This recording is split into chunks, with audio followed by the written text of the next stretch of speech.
បាទសួស្តីបងប្អូនអរគ្នាឥឡូវនេះខ្ញុំធ្វើដំណើរដល់ផ្លូវចូលទៅប្រាសាទគោកពោហើយបងប្អូនណានេះផ្លូវផ្លូវដល់ហើយផ្លូវប្រាសាទគោកពោកសាងនៅពេលកណ្ដាលសតវត្សទី9បងប្អូនណាចូលទៅក្នុងទៀតប្រហែលជាជិត200ម៉ែត្របានដល់ប្រាសាទណាបាទឥឡូវខ្ញុំចាប់ផ្ដើមធ្វើដំណើរទៅទៀតសិនបងប្អូន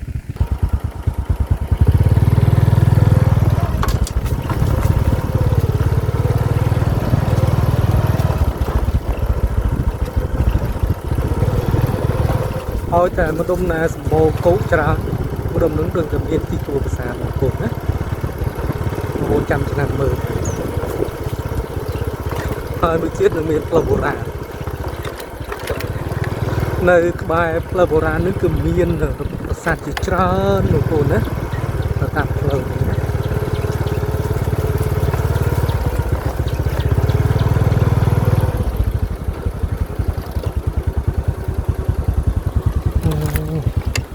កន្លែងទៅនឹងគេជីលុយដីដល់ហើយបងប្អូនណានេះក្នុងប្រាសាទនៅក្នុងឥឡូវខ្ញុំកំពុងតែរកផ្លូវចូលបាត់ផ្លូវអស់ភាសាគេជីនេះជីលុយដីទៅបាត់ផ្លូវបាទទៅទីសិនបងប្អូនទៅទី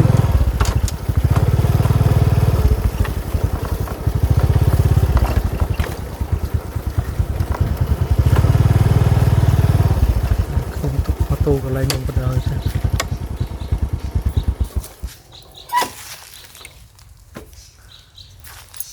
តែមុនទៅដល់ប្រាសាទខ្ញុំឲ្យបងប្អូនមើលទិដ្ឋភាពដែលព័ទ្ធជំវិញគោកប្រាសាទហ្នឹងណានៅជំវិញគោកប្រាសាទហ្នឹងគឺមានកសិនទឹកដែលព័ទ្ធជំវិញមួយជួនណាបាទកសិនទឹកហ្នឹងគឺច្រើនមែនទែនប៉ុន្តែខែប្រាំងគឺរីងអស់ណាដោយសារខ្ញុំធ្លាប់មកលេងពីមុនបានម្ដងនៅខែប្រាំងគឺរីងទឹកអស់បាទដើមត្រុលគឺស្រស់ស្អាតមែនទែនណានៅជំនាញខាងលិចបាទប្រាសាទហ្នឹងគឺប្លែកទៀតហើយបងប្អូនណាដោយសារតែប្រាសាទហ្នឹងគឺបែរមុខមកទឹកខាងជើងណាបងប្អូនដោយប្រាសាទតាអូចមិញដែរណា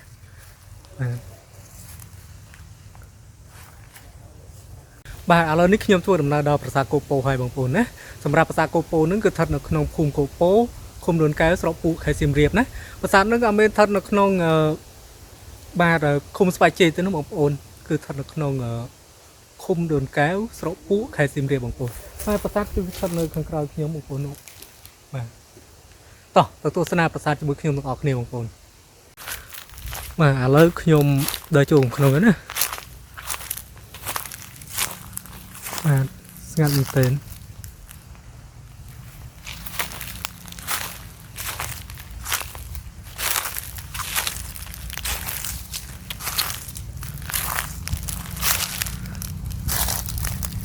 បងប្អូននេះសសរពេជ្រណាបាក់ជាកណិតកណាត់នេះថានេះគឺច្រើនមែនទែនបាទសសរពេជ្រនៅពេលកណ្ដាលសតវត្សទី9គឺរាងកមោលបងប្អូននេះមើលស្អាតមែនទែនក្បាច់ណាហើយនេះគឺជើងតោណាបាទនៅសល់តែជើងទេបងប្អូនណាហើយក៏មានចម្រឹងផ្សេងៗនេះបាក់ជាកណិតកណាត់ច្រើនមែនទែន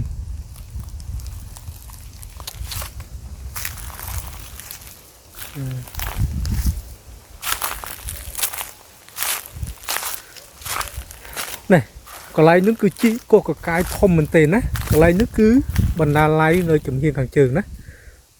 ជីនឹងគឺជីម៉ែអាជីហើយបងប្អូនណានៅសម័យជីបាទគឺសម័យឃ្លៀកបងប្អូនណារហូតដល់ឥឡូវគឺនៅសល់តែសម័យចង្កេះទេនេះ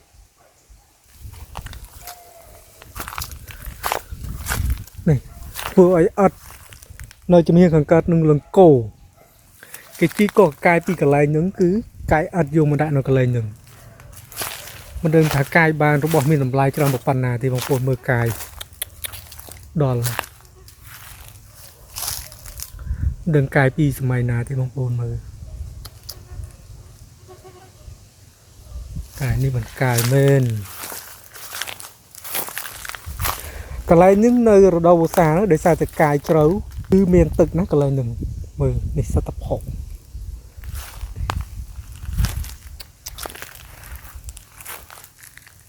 តែមិនទេបងប្អូនណាកន្លែងនេះបែរជាបណ្ណាល័យមួយណាឃើញតែគ្រឹះនេះ គ្រឹះថ្ម3ក្រៀម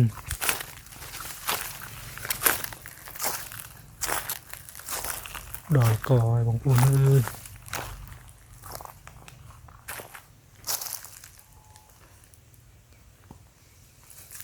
បាទនៅចំហៀងខាងឡែកហ្នឹងគឺមានប្រាង្គប្រាសាទមួយទៀតណានេះឃើញតែគ្រឹះប្រាសាទបងប្អូនប្រាសាទហ្នឹងគឺមានប្រាង្គចំនួន3ចំហៀងខាងឡែកគឺនៅសល់តែគ្រឹះប្រាសាទសម្រាប់តួប្រាង្គប្រាសាទគឺបានរូបរាងហើយបងប្អូនណានេះកន្លែងទៅហ្នឹងគឺស្នាមជីកកកាយគឺច្រមមែនទេបងប្អូនមើលថ្ម3ក្រៀម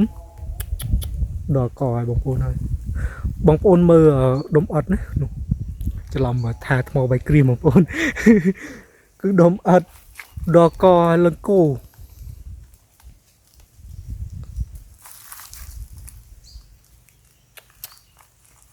្ដាយនេះប្រាង្គប្រាសាទដល់បងប្អូន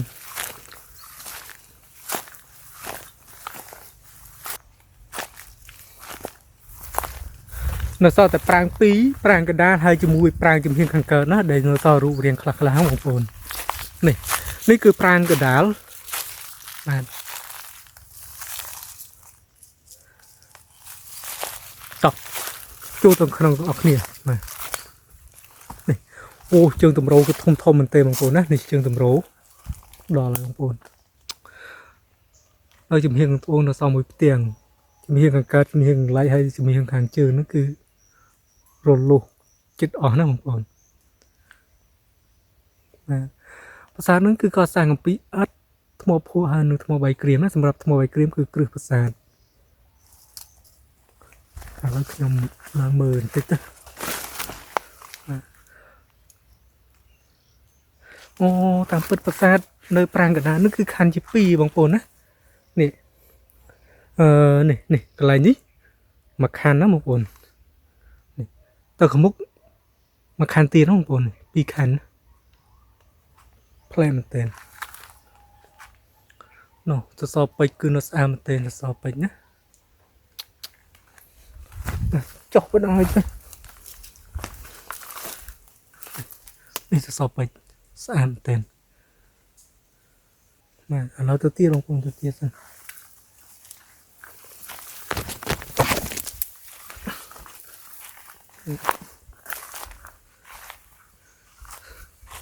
សម្រាប់ប្រាង្គចំហៀងខាងកើតហ្នឹងគឺនៅល្អគ្រាន់ណាបងប្អូនដោយសារតែឃើញអាញាធូរជួសជុលឃើញស្នាមបងប្អូនណាបាទនេះឃើញស្នាមឃើញអត់ថ្មីនេះ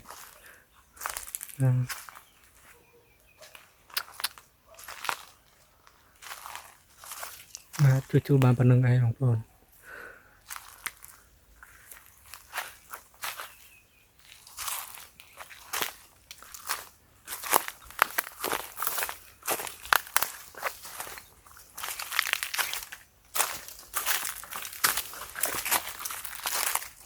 អូនៅចំហៀងខាងកើតហ្នឹងអត់បានជួសជុលបងប្អូនណាអូបានប៉ុណ្ណឹងខ្ញុំឡើងទៅលើតិចមកអូជើងតម្រូវធំម្ល៉េះបងប្អូនជើងតម្រូវហ្នឹងគឺ2កណាត់ណានេះអត់មានថ្មតែម្ដុំទេណាពីរដុំនៅខាងក្រោមមួយដុំហើយក៏នៅខាងលើមួយដុំណាមិនដឹងថាតម្កល់អាទីទេពអង្គណាទេបងប្អូនអូយធំមែនទេណាប៉ុន្តែធំហ្នឹងគឺតូចជាងប្រាសាទភ្នំរូងបន្តិចប្រាសាទភ្នំរូងមិនធំជាងតម្រូវ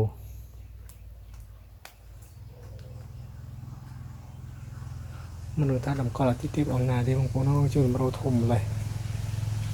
ហើយមិនដឹងថាអាទីទេពដែលតម្កល់ហ្នឹងមិនដឹងថាគេយកទៅណាបាត់ហើយបងប្អូនណាប្រហែលជាតម្កល់នៅក្នុងសារមន្ទីរ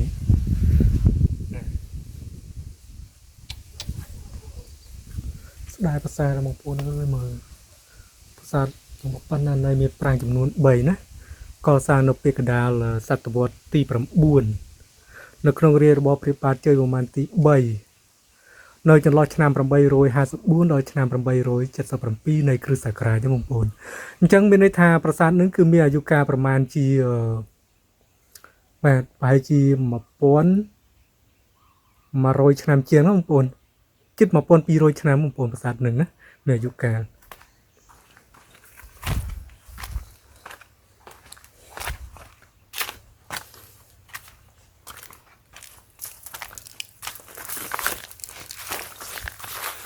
នេះ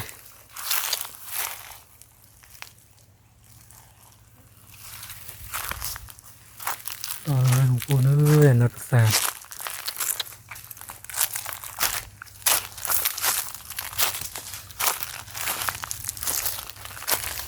មើលក្បាច់ស្អាតមែនទេណាស្តៀងក្បាច់នៅប្រាសាទភ្នំរូងបងប្អូនស្តៀងមែនទេ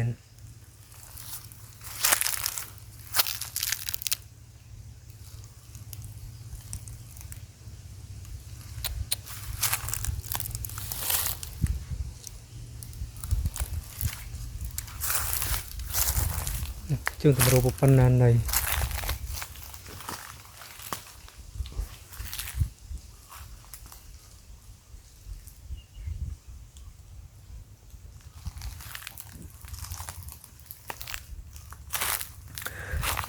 ប្រាសាទកូពូហ្នឹងគឺខ្ញុំមកលេងបាន2 ដងហើយណា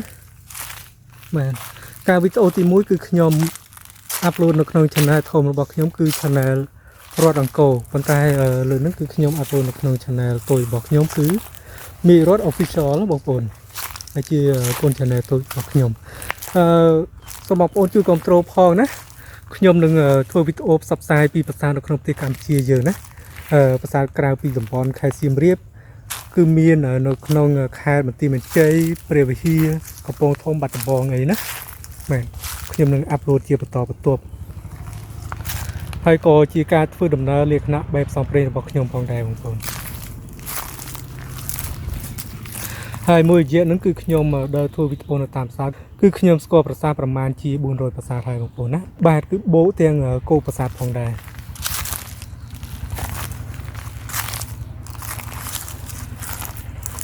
ខាងនេះទៅសពពេជ្រ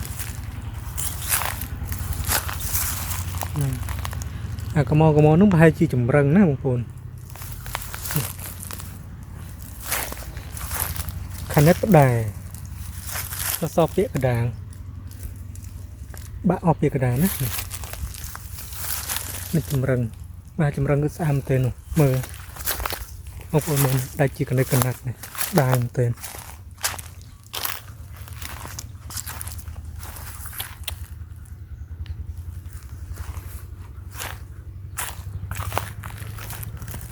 សាលមួយចំនួនបាក់បែកដោយសារតែការជីកកកាយរបស់ជនទុច្ចរិតហ្នឹងបងប្អូន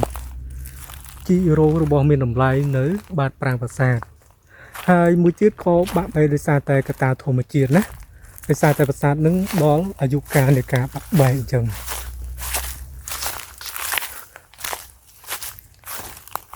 ហើយមួយទៀតវិសាកត្តាសង្គ្រាមជួនកាលអាចមានគ្រប់ផ្លងត្រូវប្រាង្គប្រាសាទអញ្ចឹងក៏ធ្វើឲ្យប្រាង្គប្រាសាទបាក់រលូតលំក្រផងដែរបងប្អូនណាបាទនេះសុទ្ធតែជាកត្តាធំខ្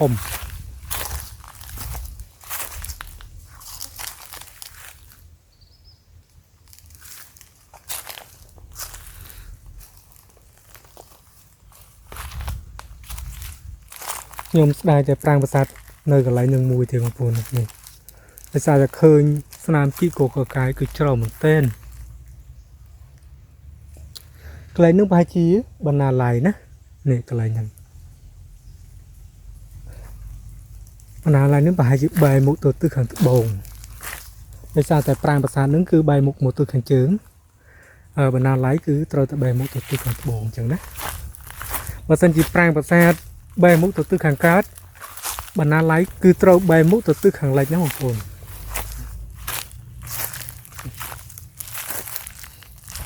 ដល់ហើយបងប្អូននេះឃើញតែគ្រឹះថ្មបាយក្រៀមកន្លែងហ្នឹង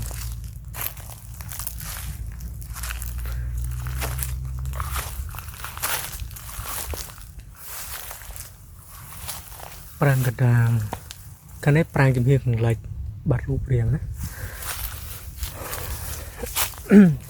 អាចសសរពេជ្រផ្ដែមួយចំនួនអាចកប់នៅក្នុងពំនូកឥដ្ឋផ្សេងៗនេះដែលឃើញខ្ពស់នឹងបងប្អូនណាអាចកប់ជាមួយចម្រឹង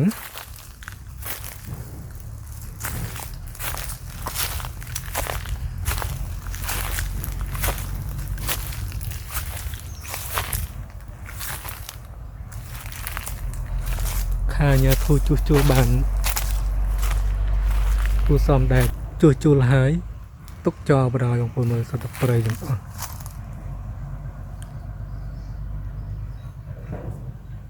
អមេខាញ៉ាធូបោះសម្អាតឬមួយក៏កាប់ដើមឈើតូចចោលនៅក្បែរប្រាង្គប្រាសាទបងប្អូនមើលសត្វព្រៃទាំងអស់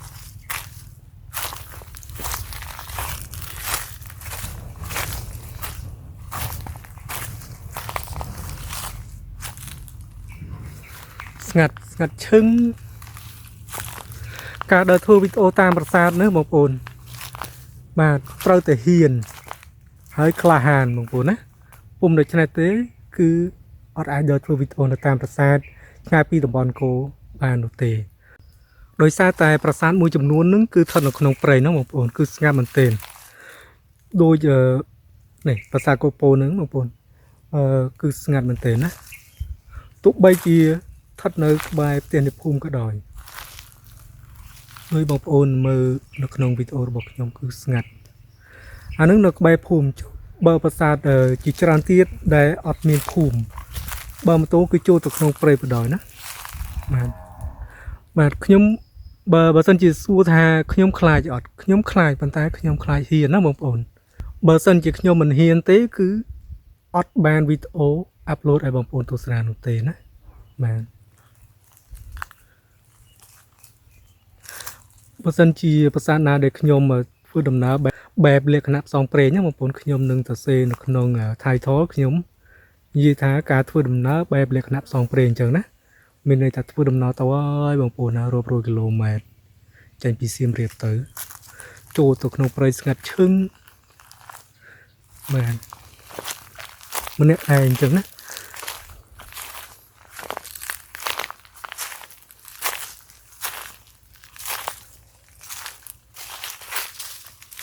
បាទសូមបញ្ជាក់ម្ដងទៀតណាបងប្អូនប្រាសាទគោពោនឹងគឺស្ថិតនៅភូមិគោពោឃុំដុនកៅស្រុកពួកខេត្តសៀមរាបណាបងប្អូនតែកសាងនៅក្នុងរាជរបបព្រះបាទជ័យវរ្ម័នទី3នៅពេលកណ្ដាលសតវត្សទី9ណាដូចជាកសាងនៅចន្លោះឆ្នាំ854ដល់ឆ្នាំ877នៃគ្រិស្តសករាជណាបងប្អូនមានប្រាសាទពីរទៀតដែលកសាងនៅក្នុងរាជរបបទ្រង់ដែរណាប្រាសាទព្រៃមន្ទីរនិងប្រាសាទតាពាំងផុងណានៅខាងបាគងបងប្អូនបាទប្រាសាទព្រៃមន្ទីរនិងប្រាសាទតាពាំងផុងសុទ្ធតែនៅក្នុង Google Map ទាំងអស់បងប្អូនអាចឆែកនៅក្នុង Google Map អាចទៅលេងប្រាសាទទាំងពីរនឹងបានណាបាទកុំភ្លេចមកលេងប្រាសាទគោពោនឹងផងបងប្អូនកុំឲ្យស្ងាត់មើលបងប្អូនមកស្ងាត់ឈឹង